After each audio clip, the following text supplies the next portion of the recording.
దేవుని వాక్యానికి మనం చోటు ఇవ్వకపోతే అది నలగొడుతుంది, అది పొడుస్తుంది, అది మన కీళ్ళలో మూలుగుల్లో దూరి అక్కడ కూడా సరిచేస్తుందంట.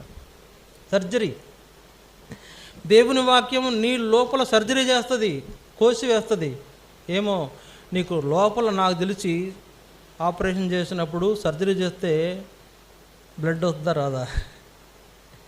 ఎవరికైనా ఆపరేషన్ చేశారంటే బ్లడ్ వస్తుందా రాదా? వస్తుందా రాదా? ప్రతి మనిషికి రక్తం ఖచ్చితంగా ఉంటుంది, అందువలన ఆపరేషన్ అంటే బ్లడ్ వచ్చేస్తుంది.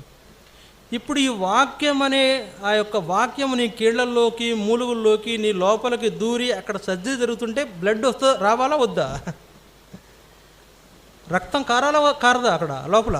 అంటే ఇన్నర్ సైడు ఆపరేషన్ అంటే డాక్టర్ అంటే కొయ్యాలి, తీయాలి, బ్లడ్ ఏదో వస్తూ ఉంటుంది, కాటన్ పెట్టి తుడుతూ ఉంటాడు, అది వేరే సంగతి.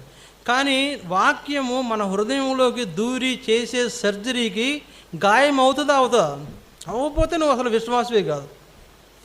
వాక్యం నీ హృదయంలోనికి దూరి నేను సరి చేస్తున్నప్పుడు నీ యొక్క లోపాన్ని అక్కడి నుంచి తీసేసి దాన్ని కట్ చేసి సర్జరీ చేయాలనుకున్నప్పుడు అక్కడ నీకు గాయం కాకపోతే అసలు విశ్వాసవే కాదు.